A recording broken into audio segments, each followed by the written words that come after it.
안녕하세요. 생명의 빛 광성교회 이춘태 목사입니다.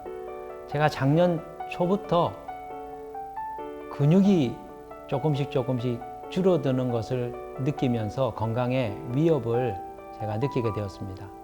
체중도 한 3kg 정도 갑자기 줄어들기 시작하더라고요. 내 몸에 이상이 있는 건 아닌가 걱정이 되었습니다. 그런데 몸을 관리하기 위해서 애를 쓰지만 원상복구가 되지 않습니다. 단백질을 보충하기 위해서 콩을 갈아 먹기도 하고 또 우유를 먹기도 하고 또 몸에 좋다고 하는 것들을 취해 보기는 하지만 예전으로 잘 돌아가지 않더라고요. 1년이 지났습니다. 1년 3개월이 지났습니다. 1년 반이 지나갑니다. 그래도 원래대로 돌아가지 않으니까 내 몸에 이상이 있는 건 아닌가? 내가 암에 걸린 건 아닌가? 이런 걱정들이 몰려오기 시작했습니다. 그런데 코로나 때문에 더 이상 운동도 할 수 없는 상황이 되자 저는 산행을 다시 시작해야 되겠다고 생각하고 매일 새벽 기도 후에 운동을 하기 시작했습니다. 그런데 저도 모르는 사이에 체중이 예전으로 돌아왔습니다. 또 근력도 예전에 비해서 조금 더 좋아지게 되었습니다. 이 시간을 보내면서 제가 깨달은 것이 무엇이냐면 삶의 변화라고 하는 것은 오랜 시간이 필요하다는 것을 느끼게 되었습니다.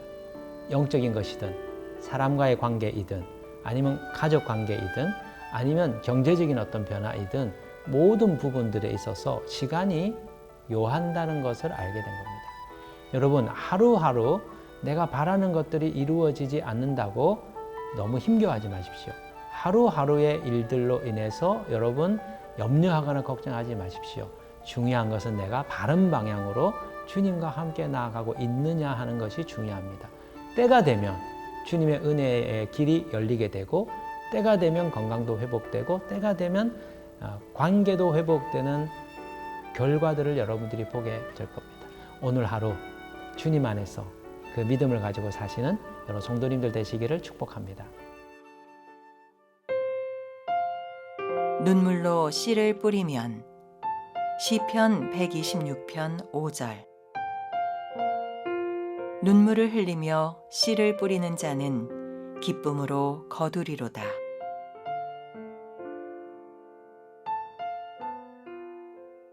오늘 우리가 읽은 말씀은 성전에 올라가는 노래 7번째에 해당되는 시편입니다. 그런데 본문의 말씀을 보시면 알겠지만 이 시는 바벨론 포로 생활에서 해방된 것을 정말 감격해하며 고백하고 있는 시인의 시이죠. 1절로부터 3절의 말씀을 한번 보실까요?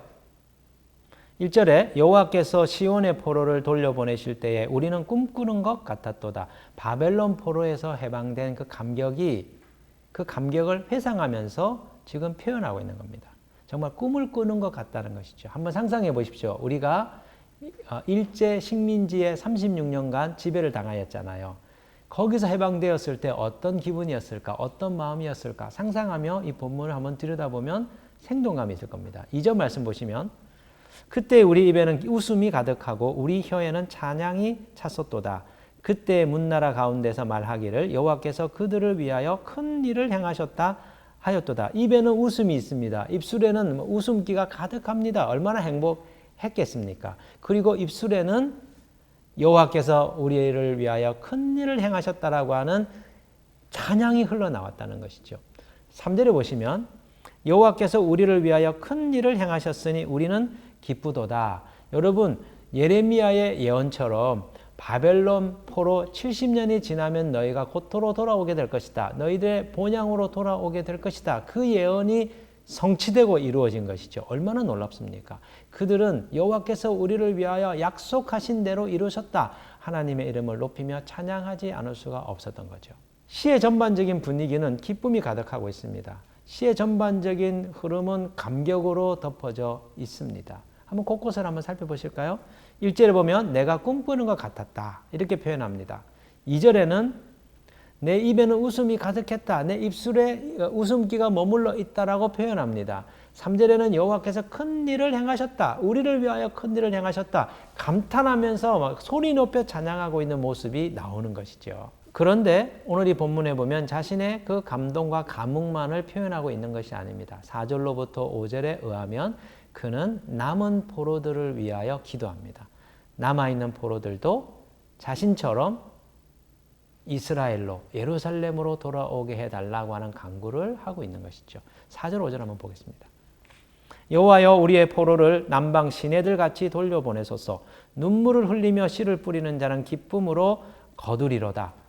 남아있는 포로들도 되돌아오게 해달라고 기도합니다. 눈물을 뿌리며 씨를 뿌리면 그들도 마침내 돌아오게 되리라고 하는 확신에 찬 선포적 기도를 하고 있는 것이죠.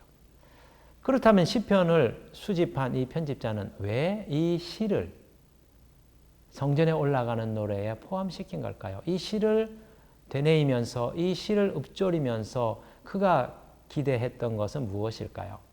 제가 보건대 두 가지 의도가 있었던 것 같습니다.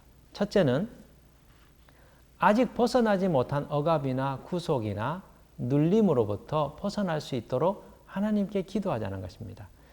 포로 상태로부터 벗어났습니다. 정치적으로는 해방되었습니다. 그러나 여전히 경제적인 부분들이라든지 아니면 돌아가서 처리해야 될 여러 가지 묶임들과 매임들이 있다는 것이죠. 그래서 이런 것들을 하나님께 구하고 그 묶임에서부터 벗어나도록 하자는 겁니다. 두 번째는 반드시 열매를 거둘 거라는 것을 기억하자는 것이죠. 70년 전 포로가 되었을 때 이스라엘은 절망이었습니다. 유다는 절망이었습니다. 그러나 70년이 지나고 난 지금 하나님께서 예고하시고 예언하신 대로 자신들이 돌아오게 됐다는 것이죠.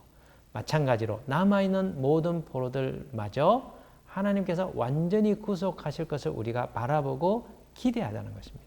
이 말씀을 우리가 묵상하면서 이 시편이 주는 영적인 유익이 무엇인지 한번 생각해 보면 좋겠습니다. 이 시를 묵상할 때 이 시편이 우리에게도 적용이 되고 해당된다는 것을 알 수 있습니다. 여러분, 우리는 해방이 된 상태, 자유롭게 살고 있는 것 같습니다.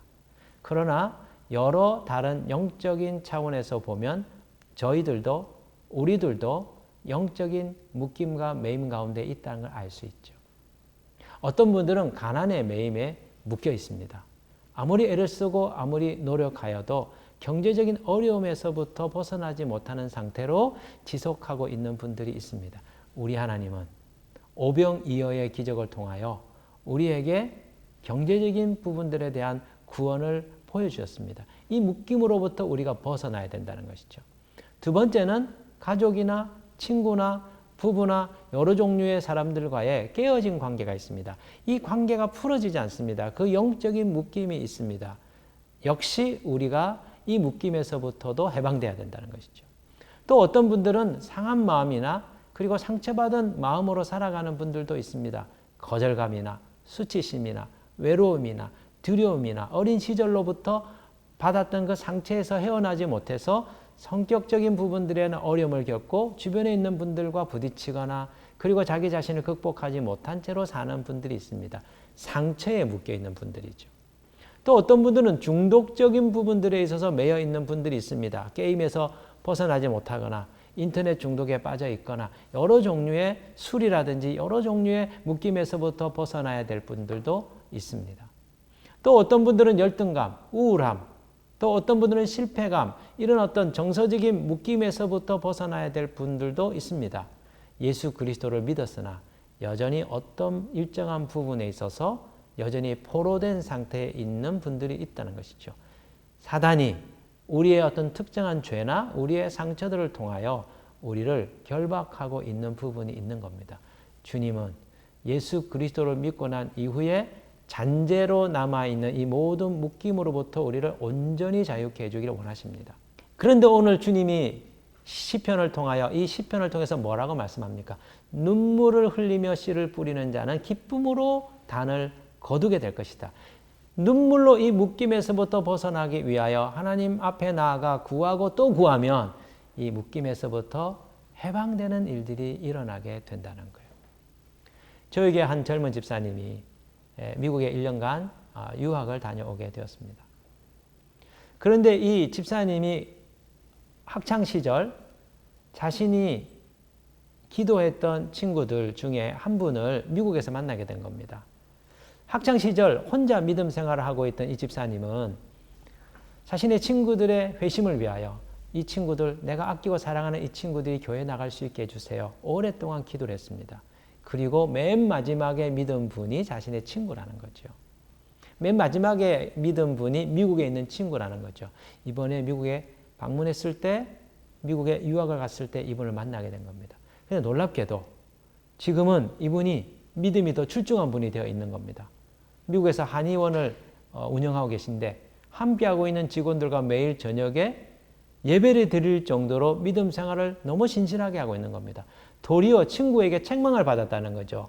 너 그렇게 믿음 생활하면 안 돼. 기도 생활, 그리고 가족과 함께 예배 드리는 생활, 이거 충실하게 해야 돼. 오히려 자신이 기도해 주었던 친구에 의하여 격려를 받고 도전을 받고 자극을 받는 그런 만남을 하고 돌아왔다고 간증을 하더라고요.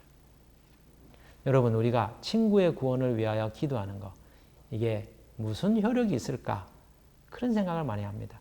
가족들을 위하여 내가 기도하고 있는 것, 이게 무슨 효력이 있을까? 아무리 기도하여도 변화가 없고 아무리 기도해도 소용이 없는 것처럼 보여집니다. 그런데 시간이 흐르고 난 뒤에 우리의 삶을 들여다보면 눈물로 뿌린 그 씨앗이 단을 거두게 된다는 것을 알게 되는 것이죠. 사랑하는 형제자매 여러분, 지금 여러분은 어떤 묶임에 놓여 있습니까? 여러분은 어떤 속박 가운데 있습니까? 감정적인 부분들, 상처와 관련된 부분들, 부부관계 어려운 분들, 직장생활, 또 부모님과의 관계가 풀어지지 않는 분들, 이 묶임들이 있을 수 있습니다. 그런데 눈물을 흘리며 씨를 뿌리면 기쁨으로 단을 거두는 날이 온다는 것이죠. 포기하지 마십시오. 낙심하지 마십시오. 그만두지 마십시오. 믿음을 가지고 씨를 뿌리십시오. 눈물의 기도로 씨를 뿌리십시오. 그때 여러분이 웃으며 단을 거두는 날이 오게 될 것입니다. 그 날을 고대하면서 오늘의 하루를 살아가는 저와 여러분 되기를 주님의 이름으로 축복합니다.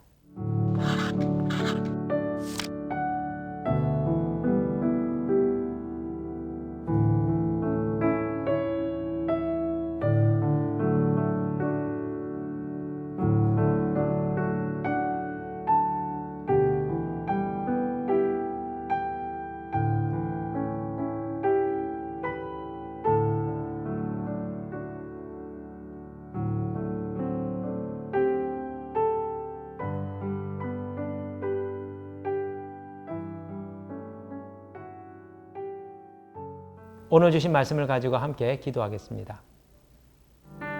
우리를 사단의 묶임에서부터 해방시켜 주셔서 하나님의 나라 백성이 되게 하신 하나님 감사하고 찬양합니다.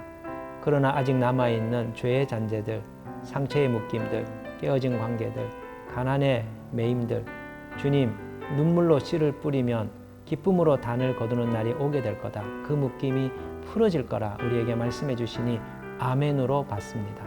우리 믿음의 형제자매들에게 이 영적 속박에서부터 벗어나는 은총이 있도록 오늘 하루 인도해 주옵소서. 예수님 이름으로 기도합니다. 아멘.